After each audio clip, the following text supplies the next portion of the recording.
Man, welcome to the Sartin&Sartin podcast. I'm Nick. What's up, everybody? I'm Brandon. Here at the Sartin&Sartin podcast, we break down and discuss financial deals in professional and college sports and relate them to the financial decisions that we make in our everyday lives. Yeah, so no matter where in your life, you're going to listen to our conversations, get your takeaway from it, and apply it to your own personal life. Exactly. Whether you're a college student or well into your career. 18-year-old, 50-year-old, it doesn't matter. Facts. My brother Nick has a lot to add to this conversation. He's a current college student, a current student athlete, a finance major, and we got to big up him because he just landed an internship with the top 4 consulting firm in the world. Appreciate it. My brother here has a very long history of working in college athletics. Facts. Worked at NCAA headquarters, working athletics at a Big Ten institution, and now working at a law firm in a downtown Atlanta area. Yes, sir.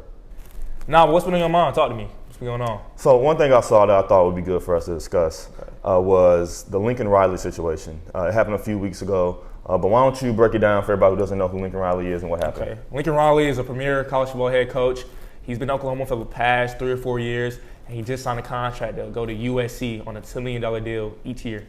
University of Oklahoma has been, their football program has been tremendously successful since Lincoln Riley took over, even before he took over. I think I saw that in 3 of his 4 seasons, they made it to the college football playoff. They get the top recruits. At one point, I think in consecutive years, their quarterbacks were drafted the number 1 overall picks, or at least the first round. So, successful program. USC also has a long history of success, but not as of late. So, my thoughts on this is that Lincoln Riley is leaving a situation in which he had a very stable program. Oklahoma every year was contending for championships. So I thought him going to USC was a bit of a risky move.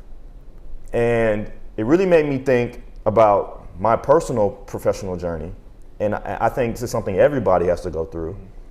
At a certain point, whether you're in college or you're already in your career, you have to assess what approach you want to take with your career. Do you want to be, risk adverse? And be conservative in terms of how you approach your career and your career trajectory and maybe like what the next steps you may take versus being risky.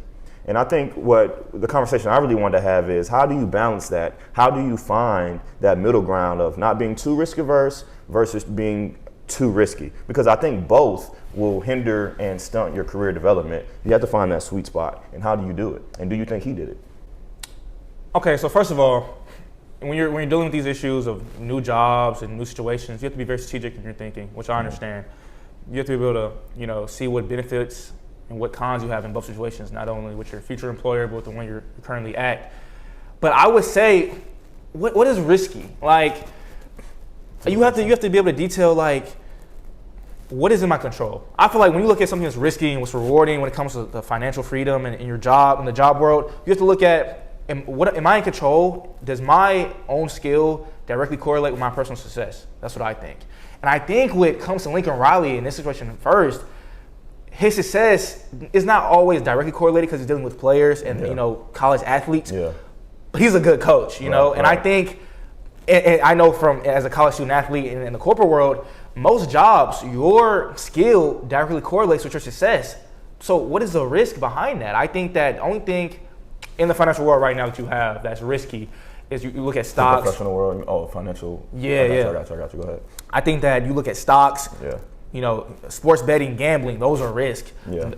You have no control of these situations. Yeah. What you do has no control over that. Yeah. But I think in a job where you kind of make your way, I see there's always a risk to everything, but I think it's so reward based. I disagree with that because I think that there's risk in everything. And I'm also a lawyer, right? So that's just kind of like, but I think there's risk in everything, particularly with your jobs. I hear what you're saying, but I disagree with that point. But also the point I'm making is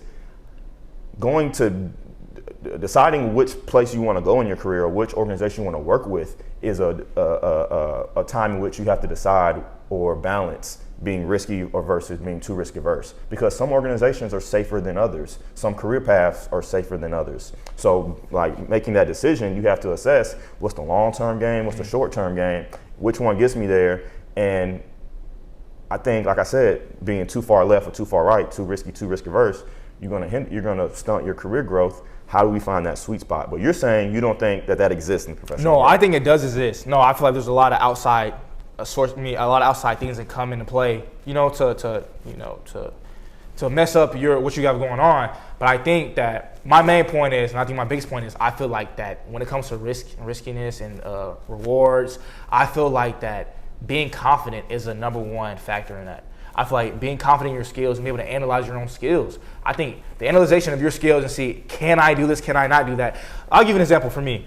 As a college student, let's say you're a sophomore or a junior in college, and you're thinking about changing majors, right? Yeah. You see that in the financial world that this job is not making a lot of money. This job is not making money. It's very competitive. It's just not a good fit for me.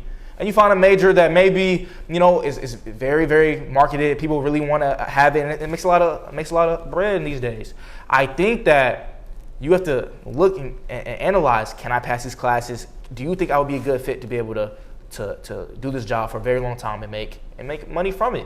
And I think you have to analyze and see how confident you are in your skills to be able to be successful in whatever path you choose. Fair enough, but I agree with your assessment of confidence is first. You have to assess your skill sets. But I think what you're discounting is the assessment and analyzing the environment that you're going into. That's just as important as your skills, and that's what. Oh, for sure. No, that's why. Yeah, my first point I was saying, like, you have to analyze the content, like the context around you, what's going on. Right, but I think you're saying confidence is the first thing, and I think that's under, like, that's you have to have that in order to even be successful. I think the assessment in terms of being too risky versus risk adverse is all about assessing the environment, not really yourself. No, I agree. No, I definitely agree. Well, what I was saying was, I feel like if you're in a situation where you're not able to, your success is not correlated on what you do, then I feel like then that is a risk. No, for sure. I think those are risky situations. I think we should talk about like some things that you can see at different organizations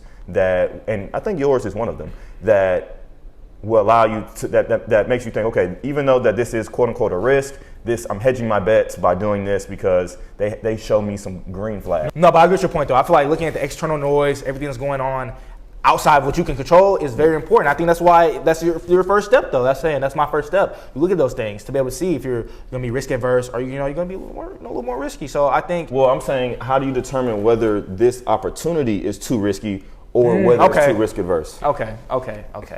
And so I personally would have said USC, it's a risky move, but I'm going to take it because of potentially what the long-term outcome could be. But also, Oklahoma, I think, in Lincoln Riley's situation, staying in Oklahoma for the rest of your career is too safe of a move. If you're Lincoln Riley, bro, go to an institution that's more centrally located or located in a place where younger people want to be, LA versus Norman. I mean, some people probably may prefer Norman, but if it was me, so I think you have to weigh those things. But like you said, I think, who's in leadership at the organization? What are their thoughts on giving you that control? Like, are they hands-on, or do they kind of step back and let you do your thing? The AD, if he's going to give you full control of what you're doing, or is going to be in your ear. He's going to handcuff you. Jerry Jones. What's the work environment like? Do people like each other? Like, am I working for somebody who is going to be intentional about giving me opportunities to grow and develop so I can take the next stage in my career? I think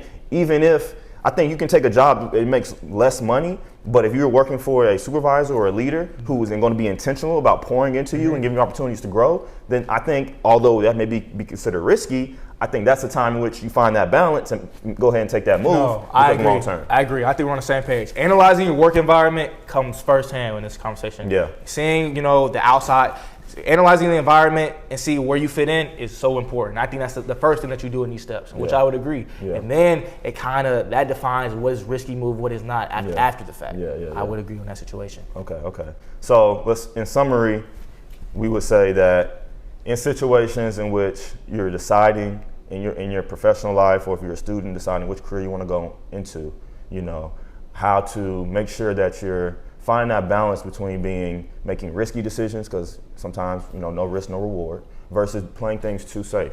And I think, to Nick's point, you have to consider, how much control you're going to have in these different opportunities, whether opportunity A or opportunity B. Where do I most have control over the outcome of, my career, my work? And I agree. And I think You look at the control in your situations and you see how much control do I have? And does my control, does my word directly correlate to my success? And if it doesn't, you look at the outside work environment and see what risks you are taking. But the main thing you have to do is first you have to analyze is what control do I have in these situations? Oh man, thank you guys for tuning in to the Sartin&Sartin podcast. Leave a comment, let us know what you guys think, and don't forget to subscribe.